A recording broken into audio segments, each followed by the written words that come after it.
They all left, some slowly, like a quiet fading you didn't notice until it was gone.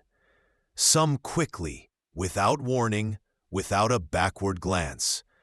And some left without a single word. You waited. You wondered. You told yourself to stop caring. But deep down, you still did. And yet, while everyone else drifted away, someone stayed. Not to fix, not to be noticed, not to fill the silence they left behind, but simply to be there, steady, still, soft. This is not a story about endings. It's a story about presence, about the quiet kind of love that doesn't ask for anything in return, the kind that doesn't shout, doesn't chase, doesn't need to be seen, the kind that remains. If you've ever found yourself as the one who stayed, when it would have been easier to walk away, this story is for you. You who loved silently. You who waited with grace. You who held space for what was, even when no one held space for you. You were never invisible. You were never weak.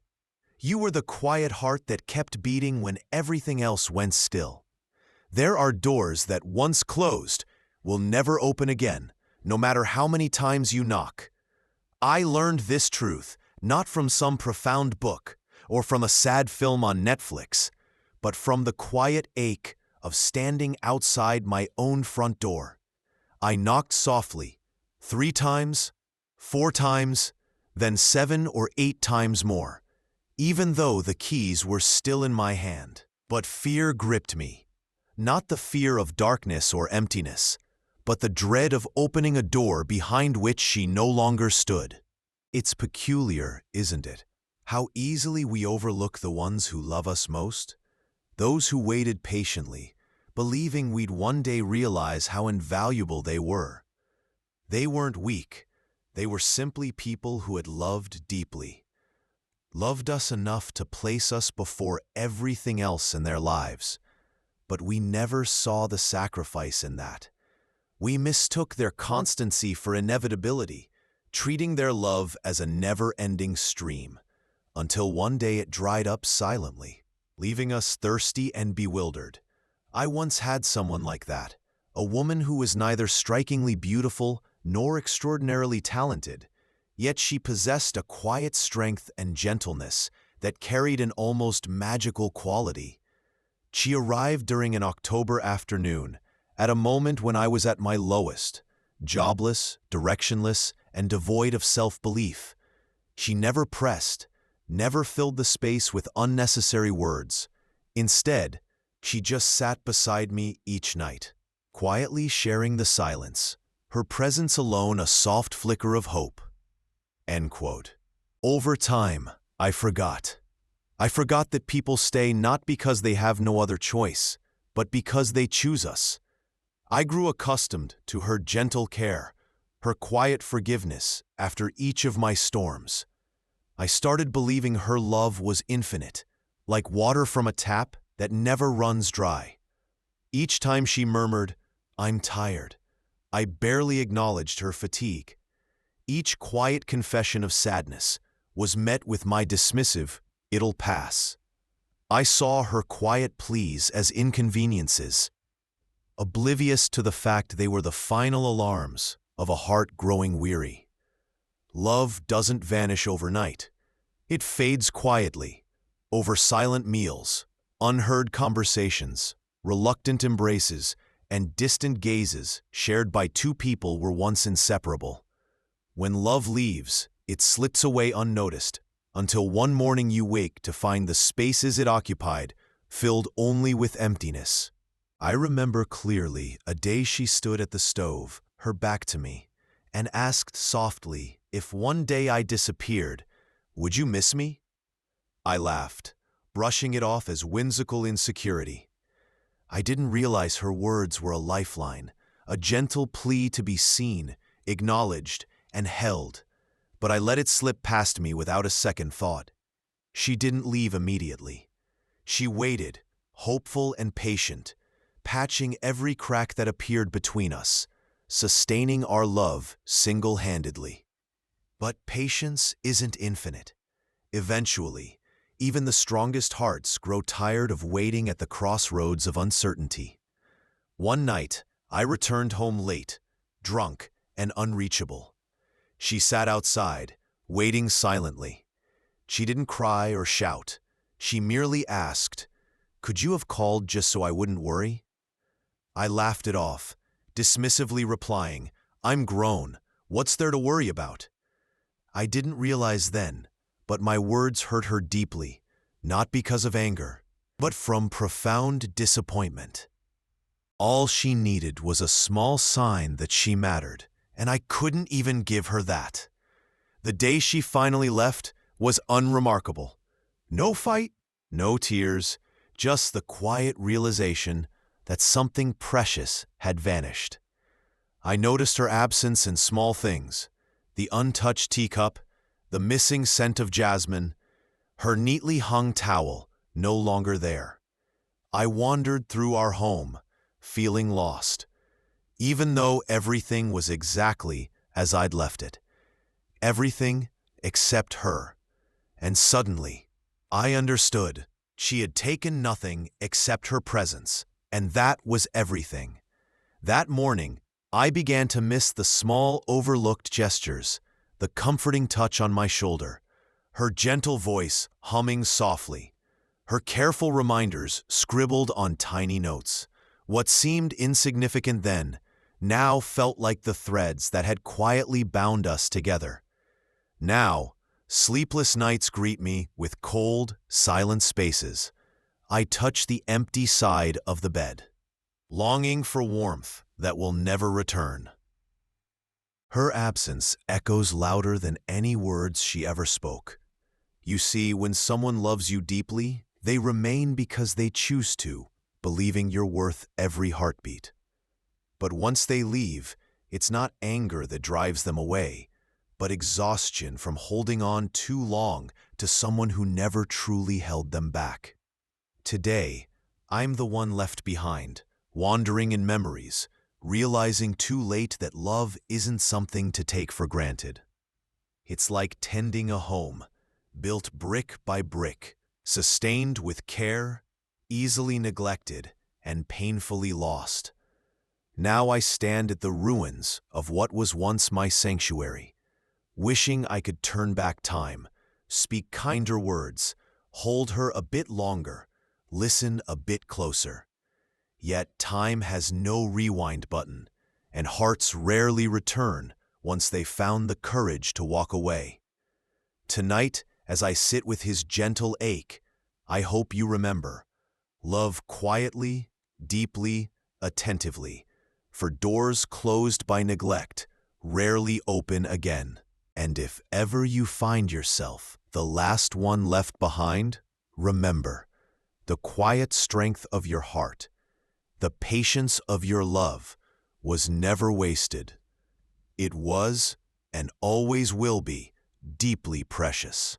After the echo of absence settles, you begin to see yourself clearly, perhaps for the first time.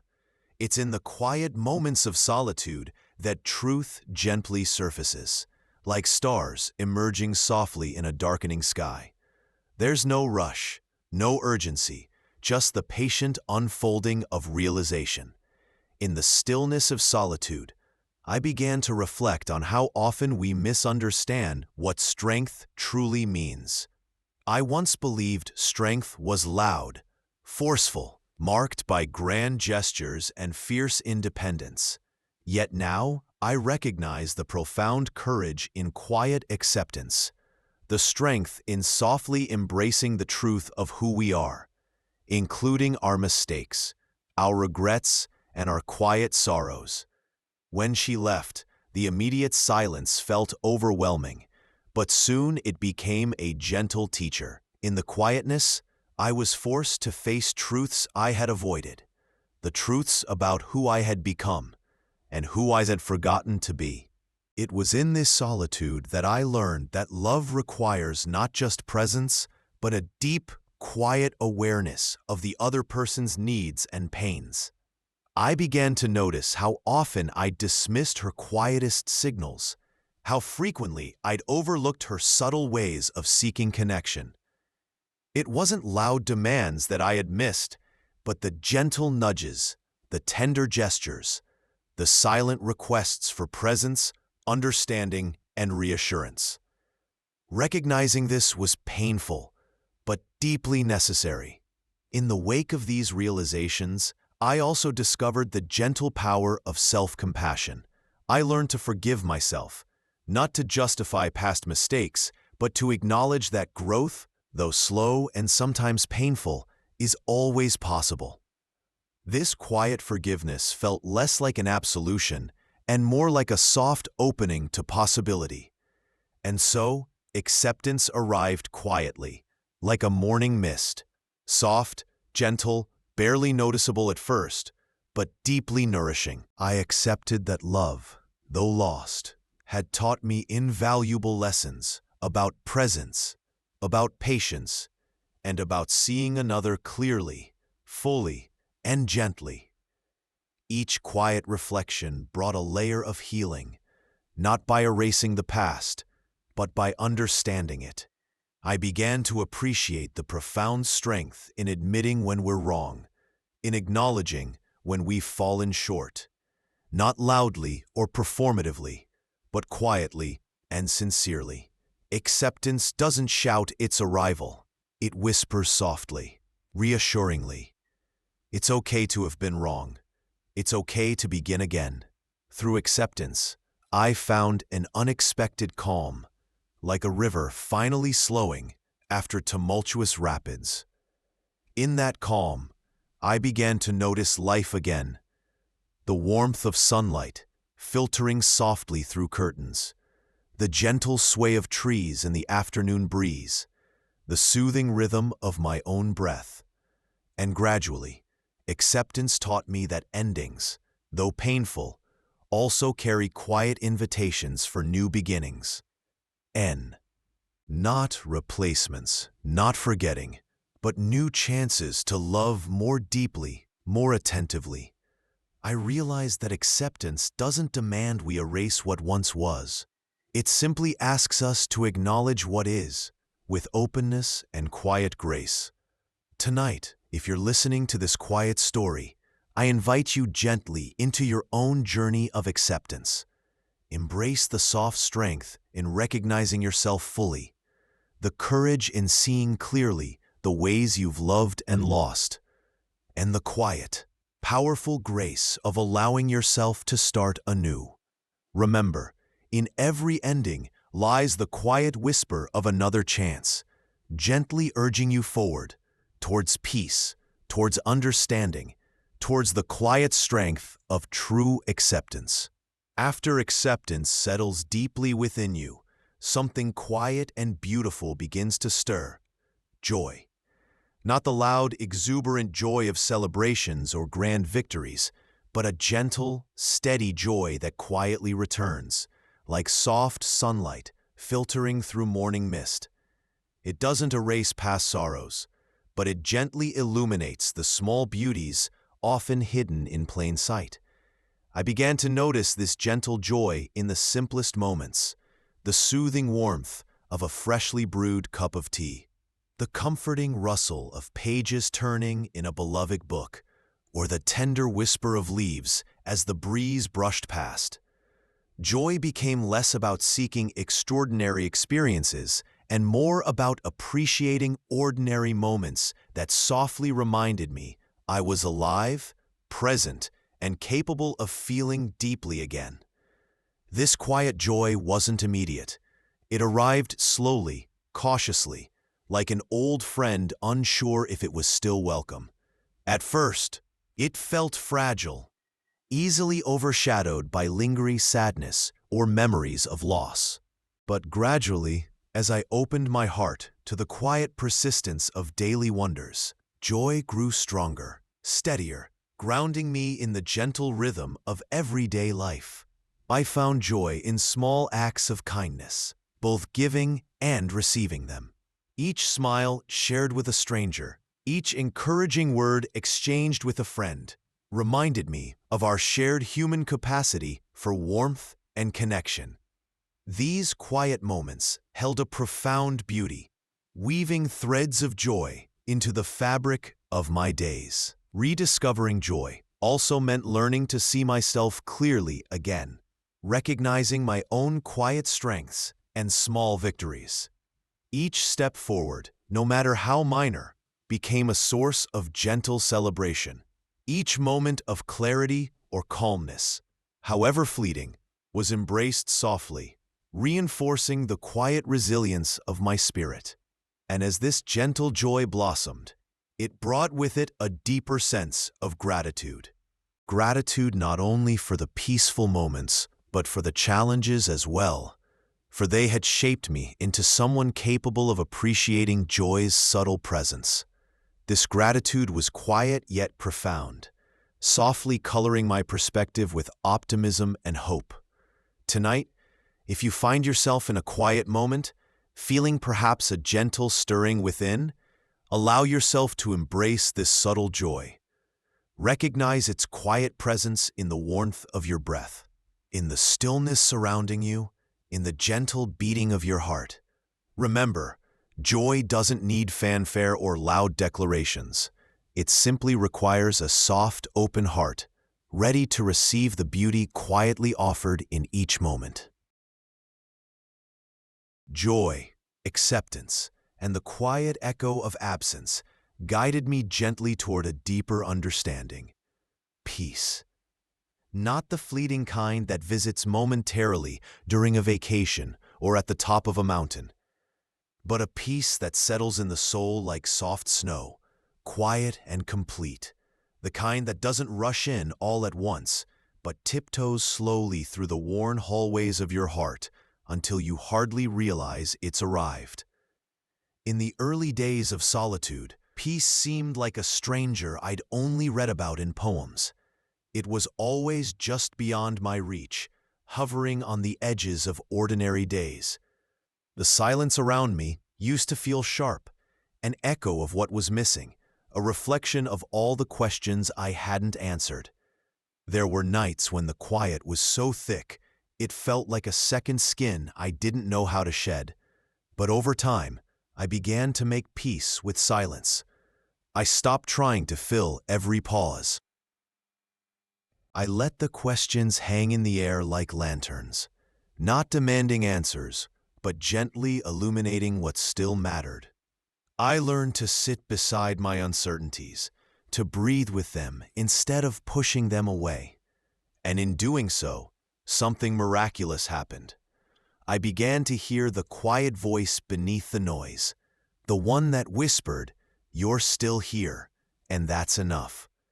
Peace, I found, was not in controlling outcomes or tying every thread of my life into a neat conclusion.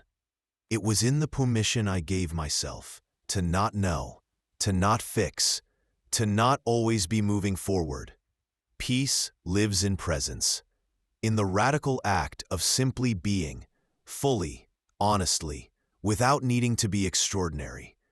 I began to walk the same streets differently. Places that once echoed with the absence of what was, suddenly felt less hollow. I stopped bracing for the weight of memory and started letting those memories move through me. I returned to the small cafe where we used to sit. I didn't avoid the corner table anymore. I ordered the same tea, let the steam rise like a blessing, and sat with the version of myself who had once dreamed there. I didn't cry, I didn't ache, I just sat, and in that stillness I felt something shift. Even grief softened in the presence of peace. It didn't vanish, it didn't apologize, but it stopped clawing. It rested beside me like an old companion who no longer needed to speak. And perhaps that's what peace truly is, not the absence of pain, but the absence of resistance. A surrender, not in defeat, but in grace. Nature became my quiet teacher, the trees unwavering in their stillness, The waves, never in a hurry, but always in motion. The sky, wide enough to hold every mood. I realized life wasn't asking me to be happy all the time. It was asking me to be honest, to be here, to allow each season its space without rushing to the next. In this piece, relationships took on a new rhythm. I no longer needed people to fill the silence. I just wanted them to respect it. I cherished the friends who knew how to sit beside me without forcing conversation, who listened more than they spoke, who understood that presence, more than performance, is what sustains real connection. And most importantly, I started showing up for myself in the same way. I began speaking to myself in softer tones. I replaced judgment with curiosity. When I was tired, I rested. When I was sad, I didn't hide it. When I was proud, I let myself feel it. I became my own steady witness. At night, I developed a quiet ritual. Not elaborate, but sacred. I'd turn off the lights, sit on the edge of my bed, and ask myself, not what I achieved that day, but what I noticed. What small thing I allowed to move me. A flower growing from a crack in the sidewalk. The way someone smiled at a stranger. The softness of my own breath in the dark. And slowly I realized, the person I was becoming didn't need to be dazzling. She just needed to be awake. Awake to the moment. Awake to her own worth. Awake to the truth that even in stillness, she was living fully. This quiet peace did something else too. It prepared my heart to love again, but not in the old way. Not through urgency or fear of being alone, but through presence, through the quiet knowing that love, when it comes gently and without demand, becomes less about possession and more about participation, less about seeking and more about seeing. And that leads me gently to what came next, to the discovery that presence itself, whether in the form of another human soul or in the simple act of being with oneself, is the most profound form of love. Not the kind that arrives with fireworks or fanfare, but the kind that stays, that sits beside you without needing to fix anything. Just, that knows when to speak and when to just breathe with you in the dark. As I stood at the threshold of that realization, I felt a new chapter begin.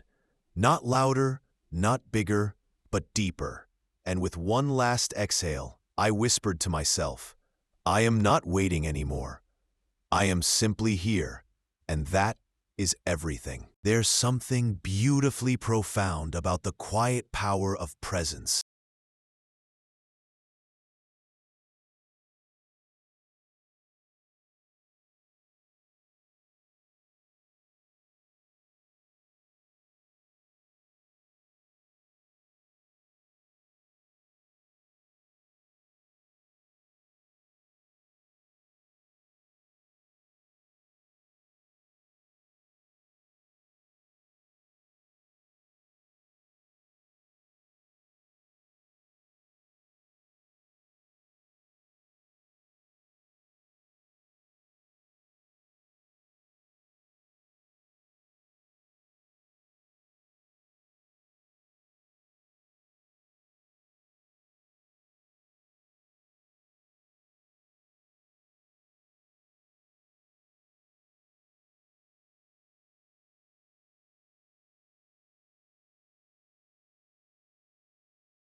Without fanfare, she'd brew coffee, feed the birds outside her window, and spend a few quiet moments journaling her thoughts. She rarely shared her writings with others, yet in those solitary mornings, her gentle energy rippled out into the world, bringing calm to those around her. Her presence was steady and unassuming, yet powerfully reassuring, like the silent strength of an ancient tree firmly rooted in earth. The kind of presence she embodied was one of gentle consistency, a quiet commitment to be there, unwavering, and patient. Loving someone who carries old wounds requires a special kind of presence, one that patiently waits at the edge of hesitation, understanding that trust must be carefully nurtured, never rushed. It is a love that does not demand, but quietly invites. It offers safety not through grand promises, but through the simple reassurance that your presence will remain steady, even in the moments they pull away. Such a presence isn't about fixing or rescuing. It's about being there, a gentle companion on their journey back to themselves. It's understanding that healing takes time, and often the most significant breakthroughs happen in the smallest moments of quiet companionship. You become not their solution, but their steady witness, holding space so gently that trust naturally unfolds. Think of the father who quietly waits outside the school gates every afternoon, his presence offering comfort even if his child never says it aloud. Think of the friend who sends an unexpected text that simply reads, "I'm thinking of you," reminding you softly that you're not alone.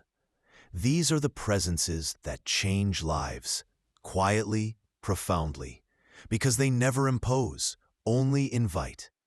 They don't push for immediate results. They trust that gentle consistency, day after day, is what truly transforms. And maybe you too have been this kind of presence, someone who shows up quietly for others, perhaps without even realizing how deeply it matters. Your presence may have gently guided someone through a storm, helped them find courage in a moment of doubt, or simply reminded them that kindness still exists in the quiet corners of life. It's easy to underestimate the significance of simply being there, offering comfort without expectation. But the truth is, the world is held together by countless such acts of quiet care.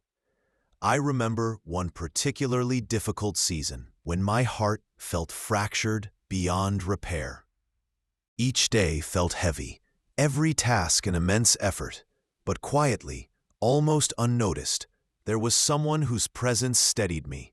Without grand gestures, without demands or expectations, they offered simple things: a warm meal left at my doorstep, a gentle text message that asked nothing of me but reminded me they were near, an open door and a listening ear whenever I felt ready to speak. It wasn't dramatic, it was quiet, yet it changed everything. Their steady presence, offered so gently, allowed me to slowly rediscover trust, not just in others, but in myself. They didn't try to pull me from my darkness, but sat quietly beside me, reminding me through their stillness that I was never alone. This kind of presence doesn't always receive recognition. It rarely trends or makes headlines. Yet in the quiet moments, when everything else falls away, it is exactly this presence that we remember most clearly. It's the gentle hand on our shoulder when words fail, the soft nod of understanding when explanations feel impossible, the consistent warmth that assures us we are deeply seen and quietly loved. Tonight, if you find yourself reflecting on presence, your own or someone else's, know this: your quiet acts of gentle care are not insignificant. They hold immense power, softly transforming lives in ways you may never fully witness. Your presence matters, deeply and profoundly, not because it's loud, but precisely because it's quiet, consistent, and unwaveringly gentle. So continue to show up softly, patiently, and with kindness. Your presence alone is a profound gift.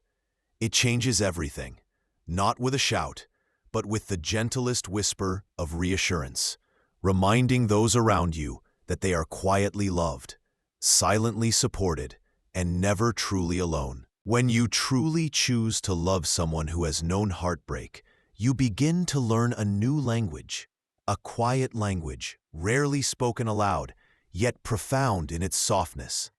It's a language of patience, of gentle observation, of small gestures that whisper reassurance rather than proclaiming it. It lives not in grand declarations, but in steady, quiet acts of devotion that speak more clearly than words ever could. It's in the way you notice their shoulders subtly tense in a crowded room and quietly reach for their hand, offering a gentle anchor without needing an explanation. It's the patience you show when they hesitate to believe your kindness, understanding that their doubt comes not from a lack of trust in you, but from the echoes of past hurts. It's in the silence you hold when they pull away, not taking it personally, but softly creating space for their return.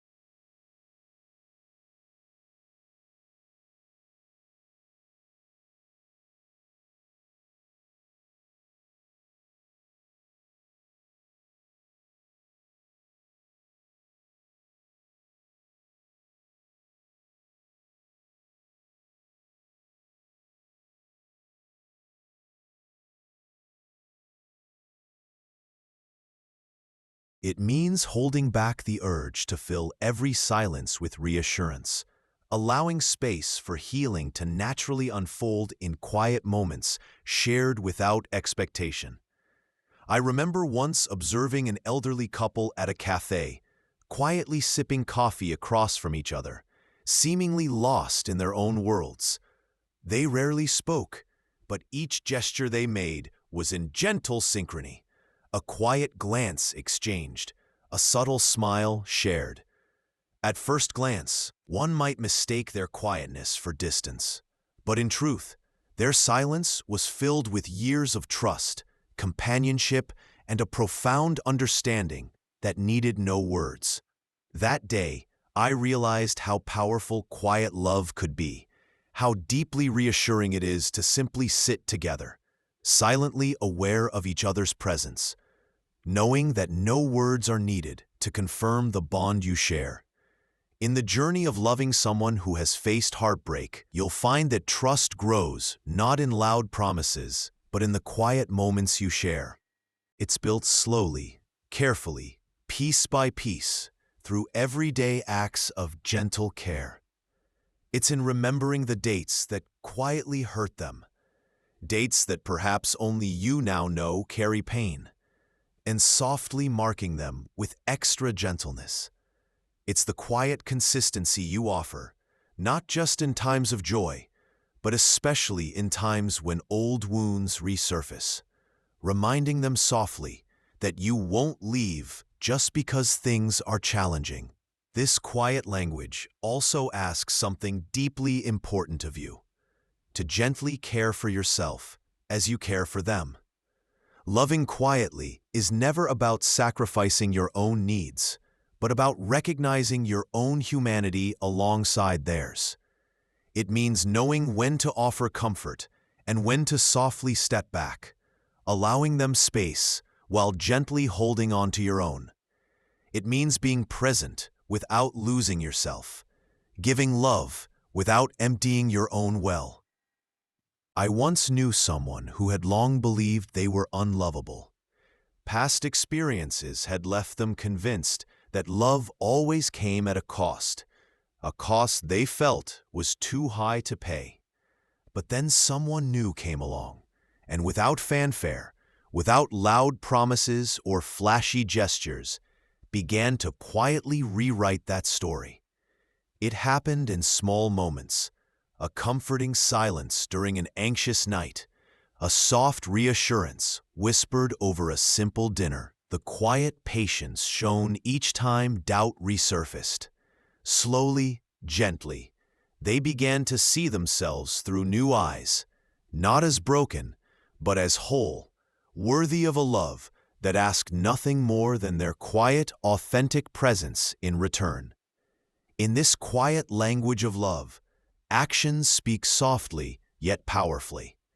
Over time, you'll find that your love becomes a gentle mirror, reflecting back to them their inherent worth, a truth they may have long forgotten. You become not their healer, but their companion in healing, someone who quietly affirms, again and again, that their scars are not marks of weakness, but of resilience. Your presence quietly whispers to them that they no longer need to carry their pain alone.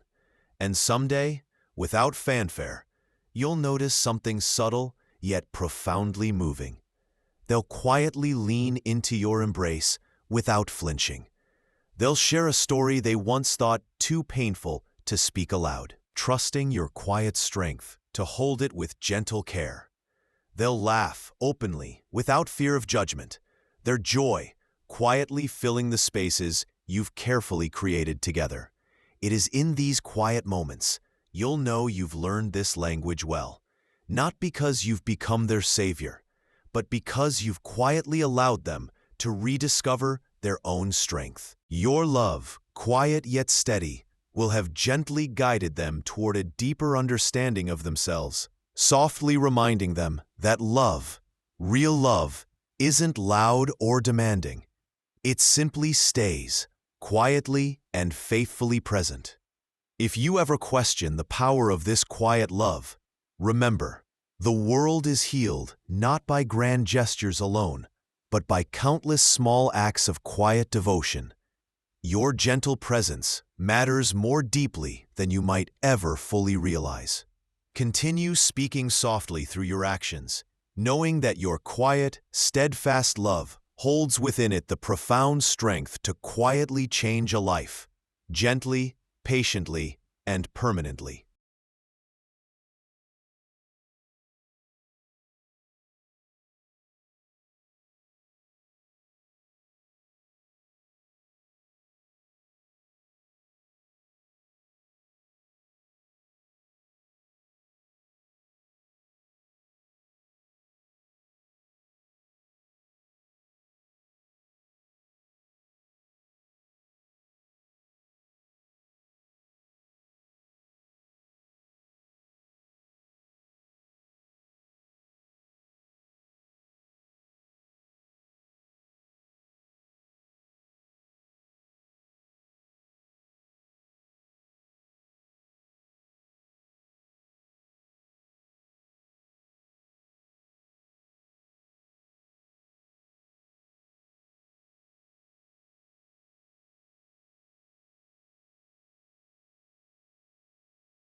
It's important to understand that in these moments, they're not testing your love.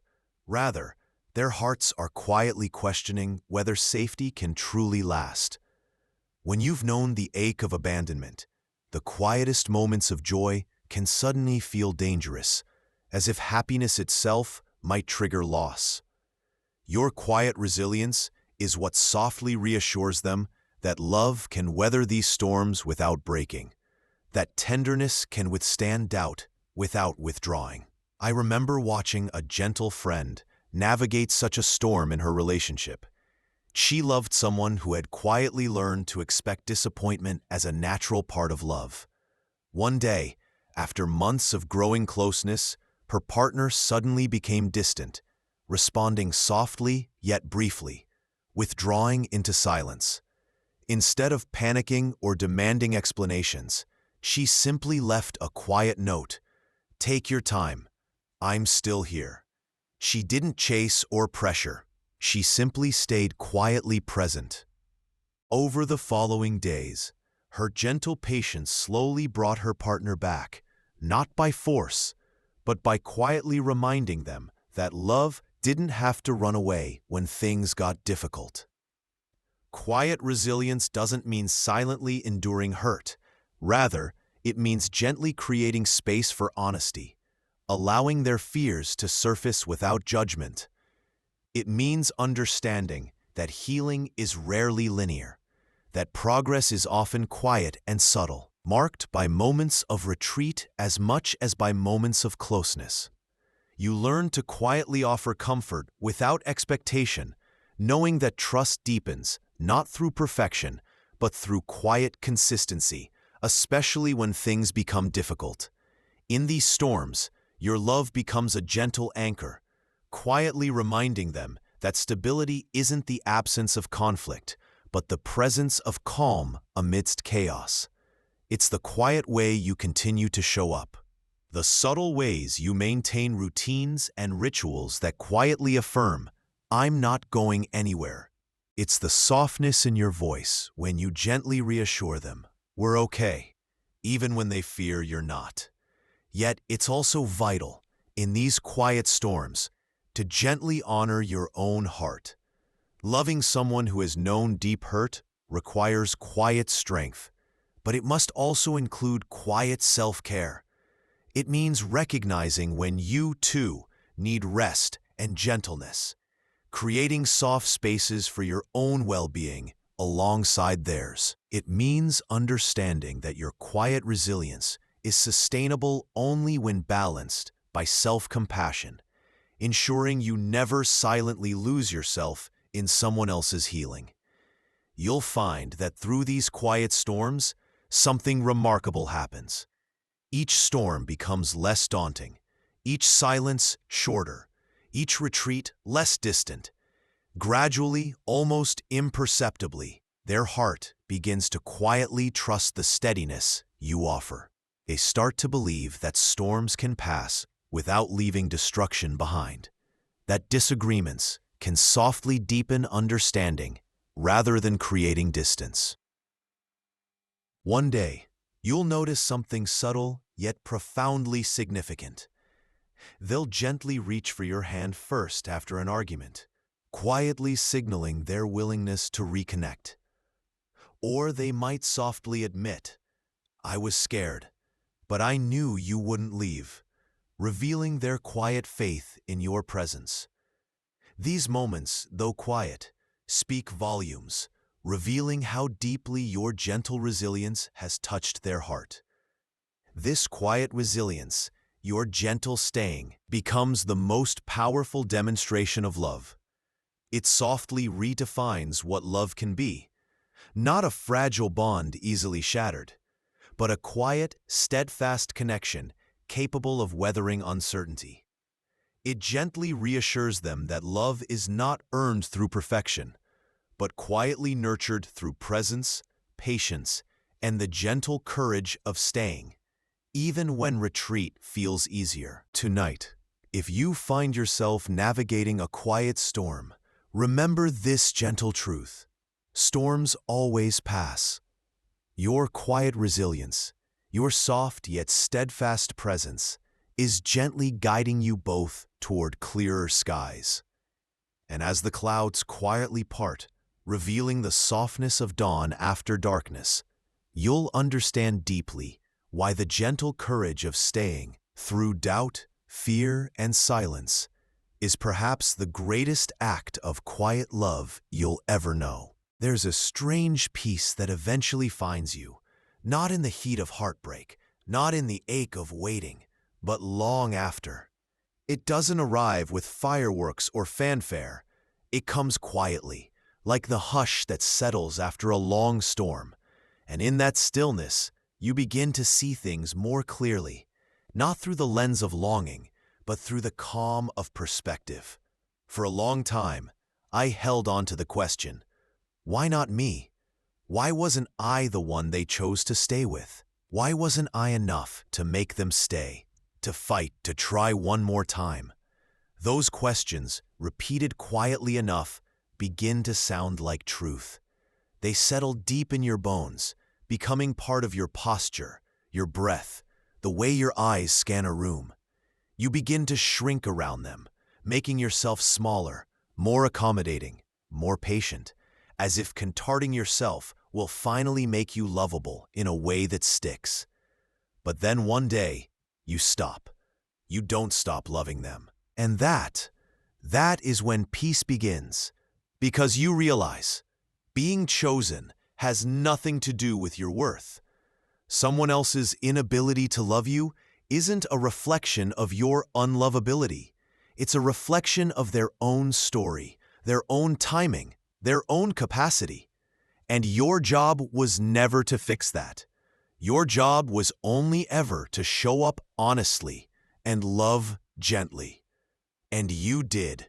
There's a quiet freedom in realizing that you don't need to chase a place in someone else's heart, that you don't have to be unforgettable to be valuable, that being passed over does not mean you are disposable. Sometimes, not being chosen allows you to choose yourself, to reclaim the parts of you that were slowly eroding in the effort to keep something half alive, to stop waiting by doors that never opened, and start building spaces where you feel safe, seen, and fully allowed to exist as you are. I once read that rejection is redirection, and I used to hate how neatly that quote tried to wrap up such a messy A. But now, years later, I see its quiet truth. Because the ones who didn't choose me, they cleared space for something else to grow. They unknowingly gave me back to myself. In the stillness that followed, I began to hear my own voice again, soft, tentative, but unmistakably mine. I started making choices that weren't designed to keep anyone else around. I stopped molding myself into someone I thought would be easier to love, and slowly became someone I actually liked being. And that peace, it's not bitter. It doesn't carry the weight of "I never needed them anyway." It carries the soft clarity of "I deserved more than they could give." There is grace in accepting that someone couldn't meet you where you were without making them a villain. There is power in grieving what could have been and still honoring what was.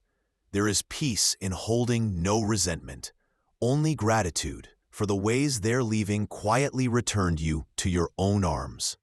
So if you're lying in bed tonight, feeling the sting of not being chosen, let this truth settle into you like warm light. You are not unworthy just because someone else couldn't see your worth. You are not broken because someone couldn't meet you in your wholeness. And you do not need to become someone else to be cherished.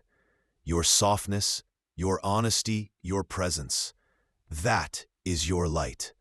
And someone someday will not only choose it, they'll recognize it for the quiet miracle that it is. Until then, let the peace of not being chosen gently make space for something truer. Not louder, not grander, but softer and lasting.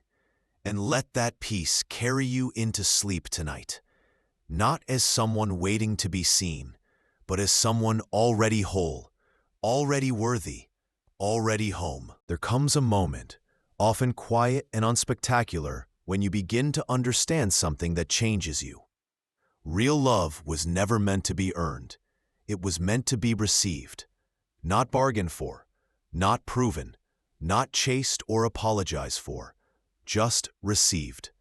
It's a soft truth, and at first it doesn't sit easily, especially for those of us who spent years believing love had to be justified, to be bought with perfect behavior, constant forgiveness, endless patience, or an ever-smiling face that never dared to ask for too much.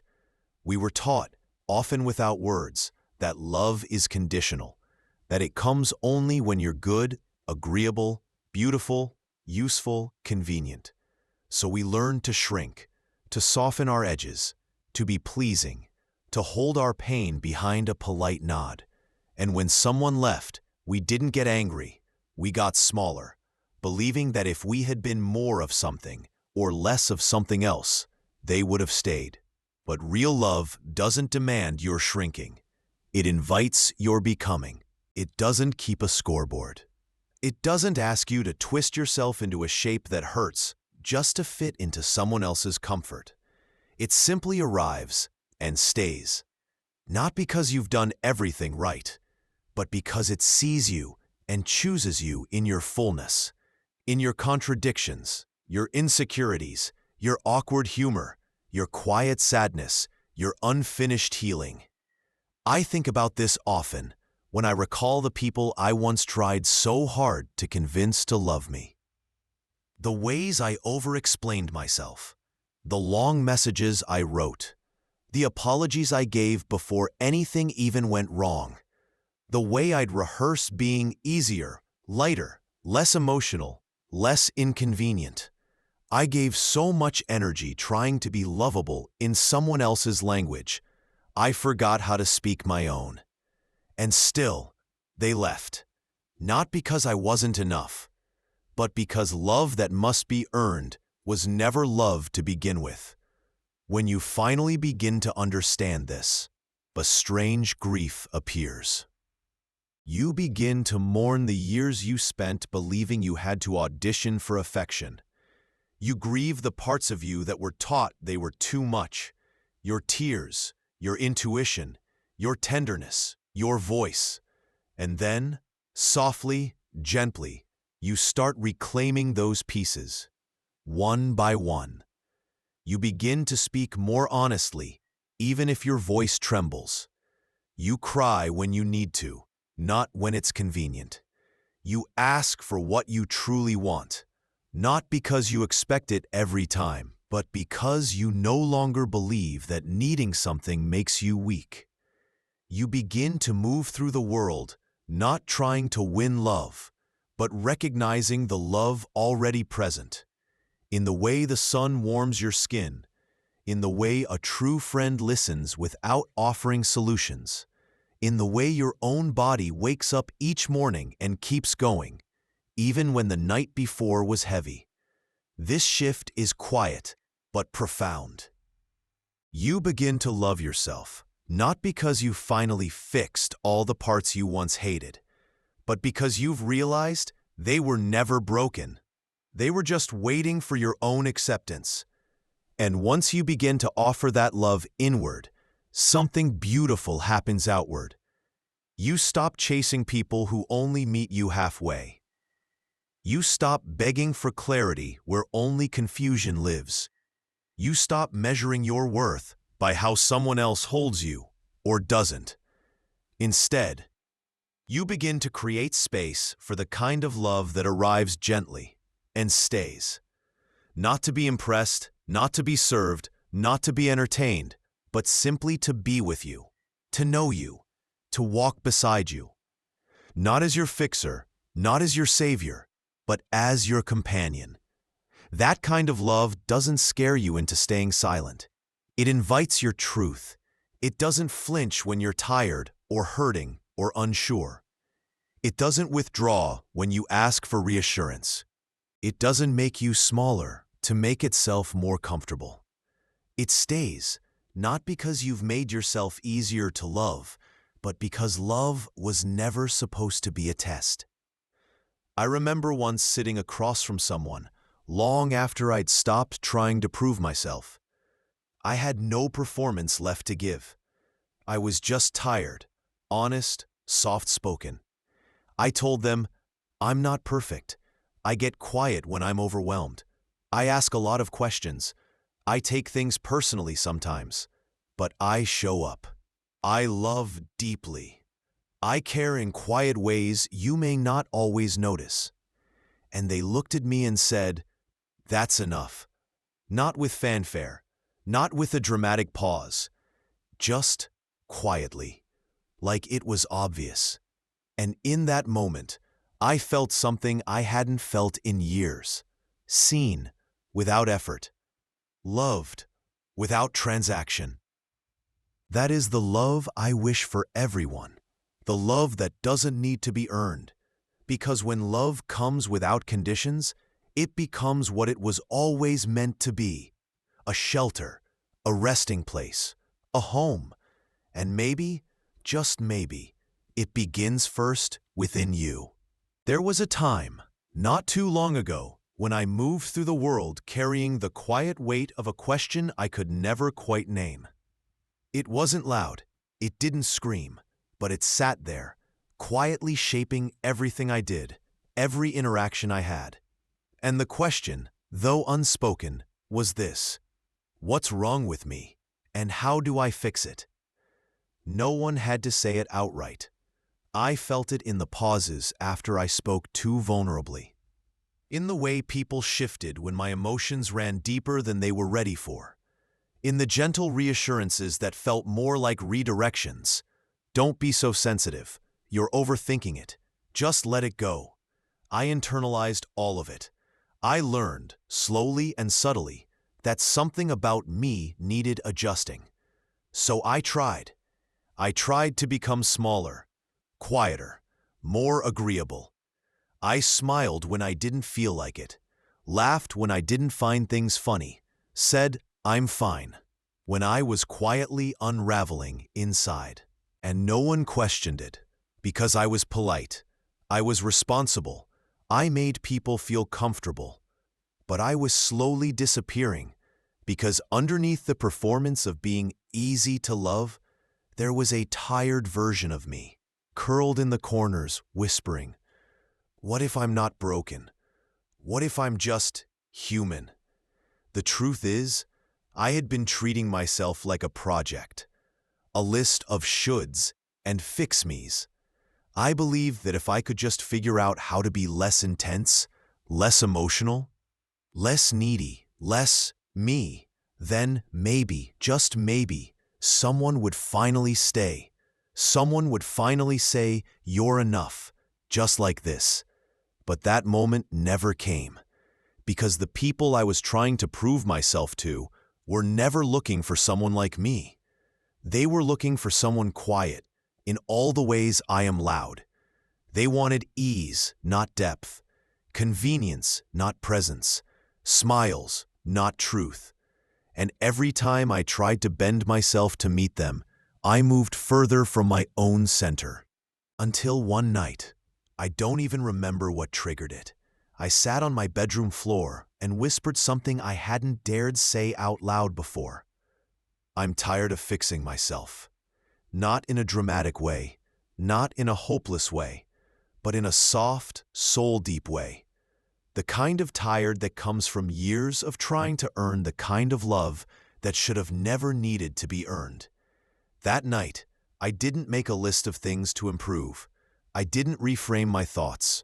I didn't try to be optimistic. I just sat there, with my flaws, my wounds, my contradictions. And for the first time, I didn't try to change them. I just noticed them and kept breathing. It was such a quiet act, but it felt revolutionary. Because in that moment, I realized I am not a problem to be fixed. I am not a puzzle missing pieces. I am not too much or too little. I am simply here, alive, messy, feeling, learning, and that in itself is enough. It took time to undo the years of believing otherwise. It took time to stop apologizing for my existence, to stop translating every silence into guilt, to stop assuming that if someone left, it meant I had failed. But slowly, I began to meet myself with gentler eyes. I stopped interrupting my tears with "I shouldn't be crying." I stopped labeling my emotional responses as overreactions. I stopped needing to explain myself to people who had no intention of understanding me. Instead, I started choosing softness. Not performative softness, the kind that looks gentle on the outside but erases the truth underneath. No, I chose the kind of softness that's rooted in courage. The softness that says, "I will not harden myself just to survive you." The softness that says, "I can feel this fully and still be whole." The softness that says, "My healing doesn't have to be neat or linear or pretty to be valid." I realized that I could be growing and still have bad days. I could be healing and still have scars. I could be deeply self-aware and still fall into old patterns, and none of that made me broken. It just made me real. Real love, whether from others or from myself, doesn't arrive with a checklist. It doesn't say, "Come back when you're more palatable." It says, "Show me who you are, now, even in this." I started noticing the difference between people who wanted to fix me and people who wanted to know me. The ones who sat with me in silence, not because they didn't know what to say, but because they knew that sometimes words only get in the way. The ones who didn't flinch when I cried. The ones who didn't rush me out of my sadness or try to turn my grief into a lesson. The ones who simply stayed. And maybe, more importantly, I started becoming that person for myself. On the days when I felt like a burden, I whispered, "You're not a burden. You're just hurting." On the nights when I felt ashamed of my past, I said, "You are surviving. That's nothing to be ashamed of." On the mornings when I woke up with anxiety in my chest, I breathed into it and reminded myself, this too belongs, even this. And slowly, the narrative began to shift, not overnight, not completely, but little by little, the voice inside changed, from judgment to curiosity, from shame to understanding, from what's wrong with me to what do I need right now. That, I think, is the heart of healing, not perfection, not constant positivity, but presence, compassion, softness, a quiet return to the truth. I was never meant to be flawless. I was only ever meant to be whole. Tonight, if you're sitting with parts of yourself that feel too much, your sadness, your longing, your tenderness, please remember, you are not broken. You are not defective. You are not a problem to be solved. You are a human heart, beating its way through a world that doesn't always make room for sensitivity and depth. But that doesn't mean you have to cut pieces off yourself to fit in. You are allowed to be whole, even here, even now, even before the world knows what to do with all of you. And that, perhaps more than anything, is the beginning of true love. Loving yourself without needing to be fixed. Just loved, just witnessed, just as you are. There is a moment, often small, often quiet, when something inside of you gently lets go. Not out of bitterness, not out of defeat, but from a place of quiet clarity. It's the moment you stop waiting to be chosen. Not because love no longer matters to you, but because you finally realize you were never meant to live your whole life in waiting rooms, hoping to be noticed, hoping to be enough. I used to live in the pause, in the space between being seen and being picked, between being appreciated and being claimed, between someone's affection and their decision. And in that space, I became a shapeshifter. I studied their moods. I softened my tone. I bent my needs to fit their comfort. I rehearsed my worth so they wouldn't forget. I showed up in ways I hoped they'd finally understand. See, I'm here. I stayed. Doesn't that mean something? But no matter how present I was, no matter how gently I gave, no matter how long I waited, they never quite chose me. Not fully, not freely. And for the longest time, I thought the problem was me. Maybe I asked for too much. Maybe I loved too loudly. Maybe my heart made people feel things they didn't want to feel. Maybe if I dimmed just a little more, if I waited just a little longer, they'd finally come around. But they didn't. And eventually, I broke. Not all at once, not dramatically, but slowly, quietly, like a thread finally unraveling after holding too much weight. And in that soft collapse, I saw it clearly.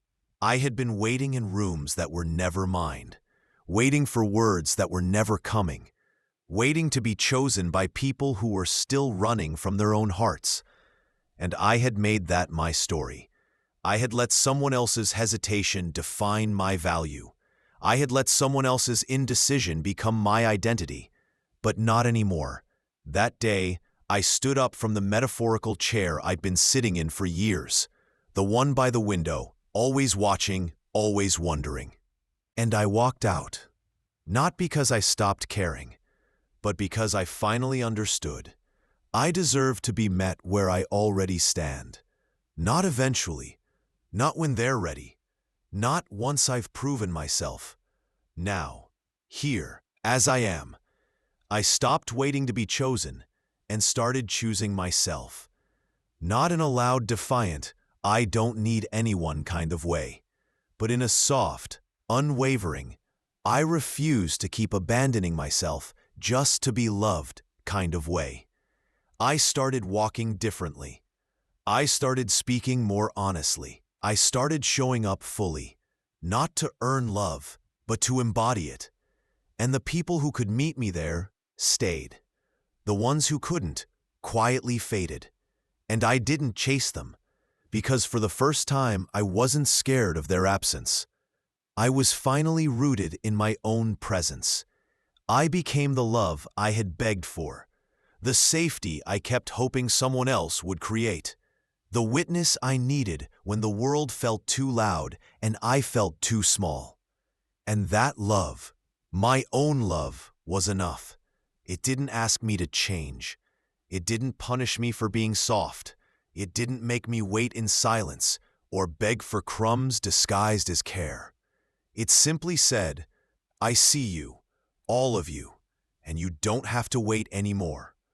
So now, when someone comes into my life, I no longer ask, will they choose me? I ask, will this love honor the person I've become? Can this connection hold the truth of who I am without needing to dilute it? And if the answer is no, I wish them well, because I no longer place my worth in someone else's hands. I no longer tie my value to being desired. I no longer sit in rooms where I have to perform to be invited. I've stopped waiting, and in doing so, I've finally come home.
Almost unnoticeable, until one day I looked around and realized I wasn't falling apart anymore when people left. I wasn't waiting for someone to say, "You're okay now," to believe it. I wasn't trying to fill the silence with someone else's voice. Instead, I was simply being, breathing, staying for myself. I became the one who stayed. When the day felt too heavy, I wrapped myself in softness instead of shame. When the doubt returned at 2 a.m., I whispered truth gently back to it. When the loneliness sat beside me, I didn't push it away. I made it tea and listened. I stopped expecting anyone else to be my anchor and instead became my own. Not out of pride, not because I don't need others, but because I finally understood this. I am the only one who has been with me through every single moment, every heartbreak, every healing, every quiet victory no one else saw. And I owe that version of me, the one who kept going when everything hurt, a soft kind of loyalty, a devotion that says, I will never leave you again. Not for approval, not for love, not for belonging. I became the one who writes myself home, the one who whispers, it's okay to rest when the world demands more, the one who trusts her own pace, her own wisdom, her own timing. And in doing so, I stopped chasing stability in people who couldn't even offer it to themselves. Because I have me now, and I trust her, I listen to her, I choose her, She is the most honest thing I've ever known. She is the version of me who no longer performs to be loved, who no longer apologizes for her light, nor dims it just to make others stay. She is the one who walks away from half-hearted love, not in anger, but in peace, because she knows what leaves isn't rejection, what stays isn't validation. The only thing that defines her worth is her. And that is unshakable. So tonight, if you're listening with a heart that still aches for someone to choose you, let me offer this gentle truth. You can be the one who stays. You can be the one who holds your own hand. You can be the one who becomes your own constant. Not because you have to, but because you are finally ready to trust the one person who will never leave, yourself. And in that soft, steady presence, you'll find a kind of love that never wavers, a kind of home that never moves. You, always you.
Like how I still looked for them in crowded rooms, or how my body still remembered their name like a prayer I forgot how to stop repeating. How I hated them some days and missed them more on others. How I replayed our last real conversation 100 times, trying to find the moment everything changed. But there was no single moment, just a slow fading, like fog retreating in the morning. Like warmth leaving your coffee before you realize it's gone cold. And in the absence of their goodbye, I started writing my own. Not for them, but for me. A quiet letting go, not out of anger, but out of mercy. Not because they deserved forgiveness, but because I deserved peace. I stopped waiting for their apology and offered myself compassion instead. I stopped asking what I did wrong and started holding space for what I did right. Because I loved, with sincerity, with presence, with depth that scared even me sometimes. And though they couldn't stay, though they didn't know how to hold the softness I offered, that doesn't mean my love was a mistake. It means they weren't ready. It means the story ended. It means I'm allowed to walk forward now, without needing a final chapter written by someone who didn't finish the book with me. And so, this is the goodbye that was never said. Thank you for the joy, for the growth, for the mirror you unknowingly held up to my heart. Thank you for leaving, because in your absence, I found the room to return to myself. I won't carry you into my next chapter, not with resentment, not with hope, just with peace.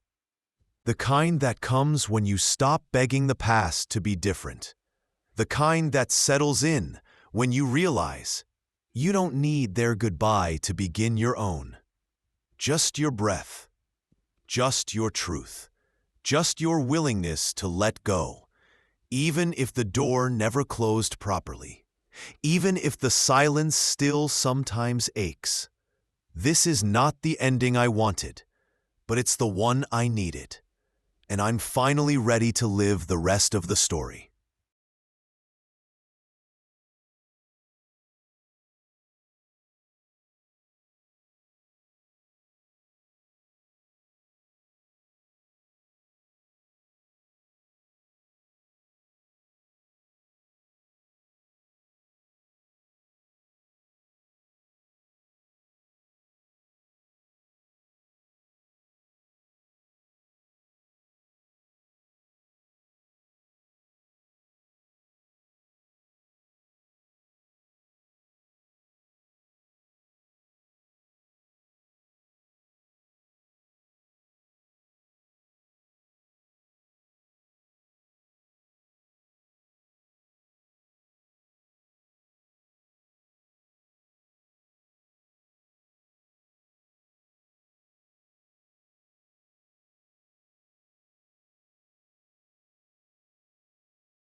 I wish I had told you how tired I was, how often I bent myself to fit into spaces where I didn't belong, how I always said, "It's okay," before I even knew if it really was. I wish I had asked you to notice, to see how much I was offering, even in my quietest moments. I never told you how many times I forgave you without you knowing, not because you deserved it, but because I didn't want to carry anger in a heart already heavy with longing. I never told you how I watered the space between us, hoping it would bloom into something we both could rest inside. How I kept making room for your return, even when it was clear you'd already gone. I wish I had said, "Please, don't confuse my patience for weakness. Don't mistake my softness for surrender. Don't call it love if you only show up when it's convenient." I never said those things, because I thought it would push you away, because I thought staying silent was safer than being honest. Because I thought if I was easier, you'd choose me. But I see now, what I really needed was not to be chosen. What I needed was to choose myself. So tonight, I speak these things not to change the past, but to free the parts of me still tangled in it, to remind myself that what I felt was real, that what I gave had value, that even the unspoken things, especially those, were laced with so much truth. I carry no bitterness now, just a quiet reverence for everything I survived, for everything I learned. And if somehow these words ever reached you, I hope you'd understand. This isn't a plea. This isn't a door left open. This is a letting go of what was, of what almost was, of what never had the chance to be. These are the things I never said, not out of fear anymore, but out of love. For me, there's a kind of forgiveness that doesn't come with closure. No apology, no confession, no moment of reckoning where someone finally says, "I see what I did." Sometimes all you get is silence. And in that silence, you have a choice: to keep holding the weight of what they'll never admit, or to set it down anyway. I carried the ache for a long time, not just the heartbreak, but the confusion, the unanswered questions, the quiet betrayals that didn't look like betrayal at first. I waited for acknowledgement. I thought, surely one day they'll understand what they did. Surely they'll reach out, if only to say, "I'm sorry I hurt you." But that day never came, and with every sunrise, the absence of it stung a little less, but the wound stayed tender. There's something about unacknowledged pain that lingers, like a ghost with nowhere to rest. It taps on your shoulder in the quiet moments, asking, "Was it really as bad as it felt? Did it really happen the way I remember?" And when no one validates your memory, you begin to question your own voice. But healing asked me to believe myself again, to trust what I felt, to hold my own heart as sacred, even if no one else ever did. Forgiveness didn't come all at once. It came in waves, soft at first, then stronger, until it started washing the bitterness out of me. I began to understand. I wasn't forgiving them to let them off the hook. I was forgiving them to release myself from the loop, the replay, the endless narration of why and how and what if. I forgave because I was tired of letting their silence echo louder than my peace. I forgave without the apology, because maybe they didn't know how to say sorry, or maybe they didn't think they did anything wrong, or maybe they just weren't ready to face what they broke. But none of that is mine to carry. I used to think forgiveness meant saying it's okay, but it doesn't. Forgiveness can still name the harm. It can still say what you did hurt me. It can still draw boundaries and walk away, but it releases the need for repayment. It frees the heart that's been waiting too long for something it may never receive. So this is how I forgave. Not with a grand gesture, but in small moments, when I didn't check my phone to see if you'd written, when I stopped rehearsing what I'd say if we ever crossed paths. When I no longer needed your voice to validate mine, I forgave by allowing myself to live fully again, without carrying you into every room. I forgave by letting the memory soften, without erasing what it meant. I forgave by becoming someone who didn't need the past to justify the present. And no, it didn't make what you did okay, but it made me okay. It made room for joy, for lightness, for new stories that don't carry your shadow in their pages. Tonight, if you're holding on to pain that's never been acknowledged, if you're waiting for someone to say, "I'm sorry," know this: you can let go without their permission. You can release the grip without an ending scene. You can forgive, softly, quietly, completely, and still honor what it cost you. That's not weakness, that's strength, and that's the beginning of peace. There was a time I lived in the pause, that space between what ended and what might still return. I lingered there longer than I'd like to admit, replaying memories, rewriting endings, waiting for the day you might come back. I imagined what you would say, how you might knock gently on the edges of my life again, eyes full of recognition, heart finally ready. I thought if I waited long enough, if I healed in the right way, if I stayed soft enough, open enough, still enough, maybe you'd find your way back. But that version of me, the one who waited by the door, who built her worth around your return, who held her breath every time the past whispered, she's gone now.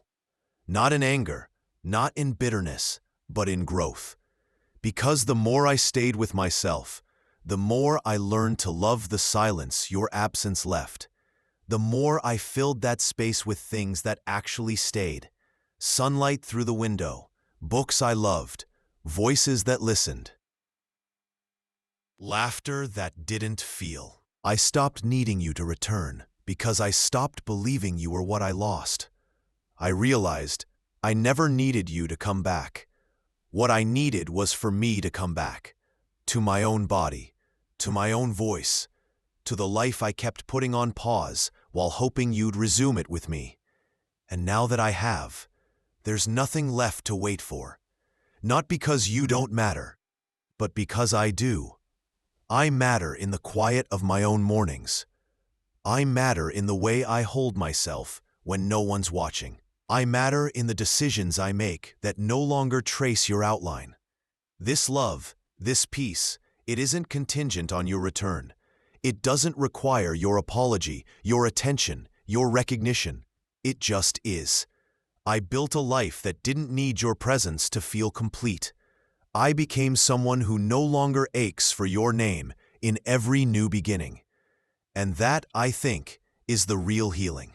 When you stop hoping someone comes back, not because you're numb, but because you've come home to yourself. Tonight, if you're still waiting, if some part of you is curled up beside the door, listening for footsteps that haven't come, I want to whisper something tender. You don't need them to return for your life to begin again. You don't need to be chosen to be whole. You don't need to be remembered to be real. You don't need to be missed to matter. Let this be your turning point. Let this be your soft goodbye, the kind that doesn't slam doors, the kind that doesn't demand to be heard. Just a quiet release, a final breath. I no longer need you to come back, because I finally arrived in the one place you never could take me.